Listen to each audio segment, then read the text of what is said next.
Continuando con la clase de lumbalgia, la segunda parte, vamos a ver esta proyección radiológica lateral.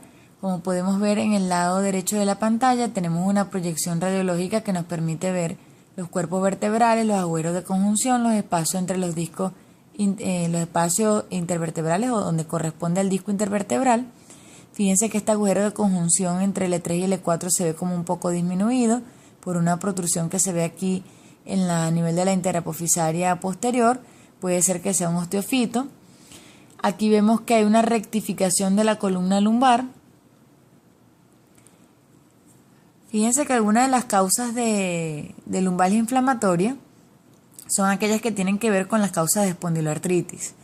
Esto no lo voy a tocar en detalle en esta clase, pero sí para que ya vayan adentrándose en el mundo de la espondiloartritis, que es la característica de las lumbalgias inflamatorias. De estas lumbalgias inflamatorias, algunas de las características más resaltantes es la rigidez matinal. La persona por lo general se levanta en la noche con dolor, el dolor lo despierta en la noche, puede haber fiebre o sensación de fiebre, mejora con el ejercicio, los reactantes de fase aguda generalmente están elevados y ocurre generalmente en personas menores de 40 a 45 años. Vamos a sospechar de una espondiloartritis en personas menores de 45 años que comiencen con una lumbalgia inflamatoria. Espondiloartritis son un grupo de enfermedades inflamatorias donde la prototípica es la espondilitis anquilosante y están relacionadas con un alelo del complejo mayor de histocompatibilidad que se llama HLA-B27. No solamente afecta a la columna, sino que también puede afectar a otras articulaciones. Fíjese que aquí vemos algunos cambios característicos como la aparición de sindesmofitos, como lo ven aquí, que es una calcificación del ligamento anterior y es muy fácil de ver desde el punto de vista radiológico. Vemos también conjuntivitis, ojo rojo, vemos artritis, vemos la actitud del paciente, que es una actitud bien particular. Podemos ver una dactilitis, que es una inflamación de dedos, bien sea de las manos o de los pies. Aquí vemos prácticamente algunas radiografías interesantes, como por ejemplo confusión de lo que se llaman las articulaciones sacroiliacas. Vemos algunas alteraciones a nivel óseo articular con presencia de erosiones, neoformación ósea, rigidez de la columna, formación de columna en caña de bambú, etc. Estas lumbalgias pueden estar relacionadas también con otro tipo de patologías. Y ese otro tipo de patologías, las lumbalgias inflamatorias, hay que hacer una evaluación de lo que son los reactantes de fase aguda, porque estos reactantes de fase aguda también pueden estar elevados y puede ser indicativo de otros problemas, como por ejemplo polimialgia reumática, lupus eritematoso sistémico, mieloma múltiple, algunos tumores, endocarditis, pancreatitis, entre otras causas. También puede ser expresión de trastornos sistémicos, sobre todo cuando la lumbalgia cumple más con características mixtas, que no cede con dolor fácil, con analgésicos fácilmente. Podemos tener neoplasias primarias o metastásicas, infecciones óseas, discales o del saco epidural. Podemos tener por espondiloartritis también, por enfermedad ósea metabólica, por diabetes, mononeuropatías, herpes zóster también, etc. Igualmente podemos tener dolor lumbar referido, por ejemplo dolor que venga del páncreas, del estómago, de estructuras esofágicas, genitourinarias, como nefrolitiasis, por ejemplo, prostatitis, pielonefritis, entre otras causas. Es muy importante tomar en cuenta estas causas porque muchas veces por ciertas circunstancias como el embarazo, por ejemplo, o algún trabajo específico, la persona puede tener predisposición de acuerdo a la actividad que está realizando o a la condición que está padeciendo. También podemos tener algunos síndromes neurológicos que ocasionan lumbalgia, como mielopatía de procesos intrínsecos o extrínsecos, miopatía como miositis, por ejemplo, o algunas causas metabólicas, neuropatía incluyendo a Guillain-Barré, entre otras consecuencias. Aquí vemos algunos ejemplos de cambios radiológicos que se ven incipientes en las personas que tienen espondiloartritis o espondilitis anquilosante, que es un tipo de espondiloartritis. Fíjense la aparición de los sindesmofitos, que son, como les dije, calcificación del ligamento en la parte anterior de las vértebras. Vemos cómo se empieza a ver la esquina brillante o el signo de Romanus Y en la cara anterior de la vértebra, que ya tiende a tener cierta curvatura, empezamos a ver que hay cuadratura de esa vértebra. Aquí lo podemos ver un poco mejor, la brillantez de la esquina de la vértebra, como se ve aquí, la cuadratura de las vértebras. Y aquí vemos la formación de sindesmofitos que crecen en ángulo recto.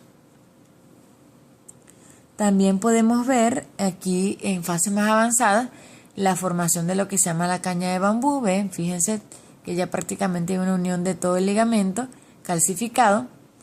Se pueden ver también fusión de todas las interapofisarias posteriores. Aquí vemos más fusión de las vértebras a través de sindesmofitos. Vemos la actitud que adopta el paciente, una actitud espondilítica, descrita así semiológicamente. Esta es la evolución que va a tener el paciente a través de los años. Y aquí vemos alguna radiografía donde vemos acroileitis. Fíjense aquí cómo se ve un arrosariamiento de nivel de la articulación con signos de esclerosis. Aquí vemos ya prácticamente fusión. No se ve la articulación sacroiliaca de ninguno de los dos lados. Otro sindesmofito que vemos aquí donde está señalado con la flecha. Aquí. Igualmente la cuadratura, la caña de bambú. Aquí vemos un detalle histopatológico microscópico de lo que es la formación de los sindesmofitos. Aquí vemos ya la caña de bambú. Fíjense que prácticamente no vemos diferenciación de una estructura u otra. Y vamos a hablar de algunas señales de mal pronóstico a nivel lumbar. A nombrar algunas más, las más comunes: que el dolor no se alivie con el reposo o con cualquier modificación de la postura, que el paciente se despierte en la noche con dolor, que el paciente tenga un fracaso repetitivo a los tratamientos indicados para ese dolor, que el dolor permanezca inalterable durante todo el tiempo, que el dolor sea de fuerte intensidad, que lo limite a hacer sus actividades habituales, que el dolor sea de tipo cólico o un dolor de tipo visceral, la lumbalgia en los niños o que pase después de los 50 años y en especial si esa lumbalgia es mixta, que el paciente sea inmunosuprimido, tenga fiebre, que el paciente tenga un riesgo alto de fractura, como por ejemplo los pacientes que tienen osteoporosis, que el paciente tenga algún problema neurológico, porque puede ser que tenga alguna radiculopatía que lo esté predisponiendo a tener mayor molestia. Puede ser que el paciente tenga alguna disociación entre lo que diga en su conducta verbal y la conducta que tiene ante el dolor. Esa disociación también nos debe hacer sospechar o ser una señal de mal pronóstico. Que el paciente pida narcóticos o fármacos psicoactivos para el dolor.